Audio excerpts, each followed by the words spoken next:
Share बाजार में पैसा लगाते हैं तो सावधान हो जाए। असल में अगले महीने से यानी 1 अप्रैल से नियमों में बदलाव होने वाला है।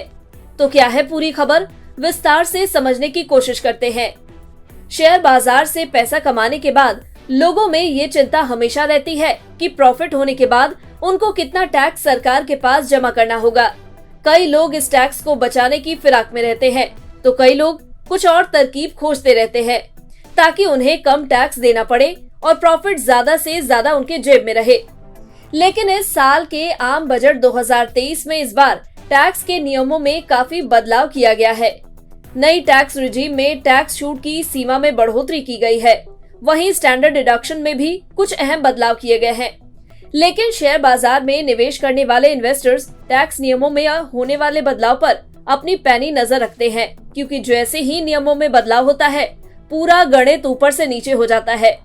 अगर सही से कैलकुलेशन नहीं किया गया तो जुर्माना भी भरना पड़ सकता है। तो घबराइए मत, बिज़ तक आपकी इसी परेशानी को दूर करने की कोशिश करेगा।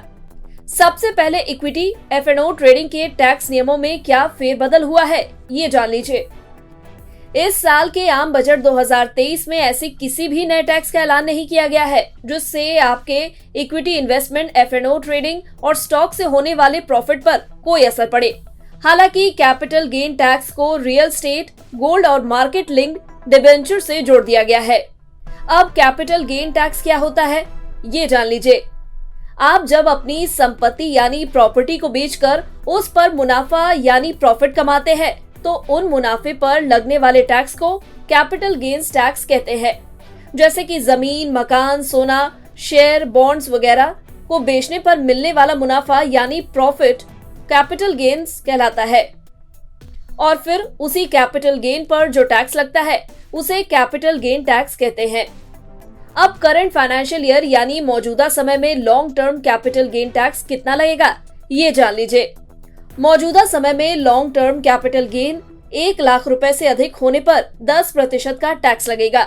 वहीं अगर इन्वेस्टर को शॉर्ट टर्म कैपिटल गेन होता है तो उस इन्वेस्टर को 15% टैक्स चुकाना होगा।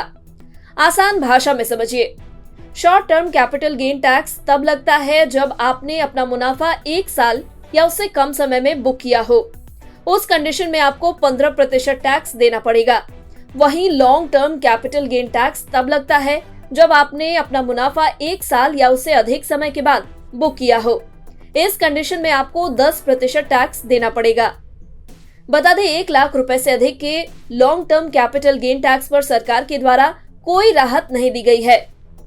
अब जाते जाते इनकम टैक्स नियमों में इस साल के बजट में क्या क्या बदलाव हुआ है, ये भी जान लीजिए। 2023 की बजट में सरकार की ओर से नई रिजीम के तहत इनकम टैक्स स्लैब में बदलाव किया गया है। इसके तहत अब 3 लाख रुपए तक की आय यानी इनकम पर कोई टैक्स नहीं लगेगा। वहीं 3 से 9 लाख पर 5%, 6 से 9 लाख पर 10%, 9 से 12 लाख पर 15% और 12 से 15 लाख पर 20% और 15 लाख से ऊपर की इनकम पर 30% का इनकम टैक्स लगेगा। नई टैक्स सिस्टम के अंतर्गत टैक्स छूट की सीमा को बढ़ाकर 7 लाख रुपए भी किया गया है और 50,000 रुपए की स्टैंडर्ड डिडक्शन की छूट भी अब इसमें इंक्लूड कर दी गई है। अब आप भी नए नियमों से बाखबर रहिए और शेयर बाजार से मुनाफा कमाते रहिए।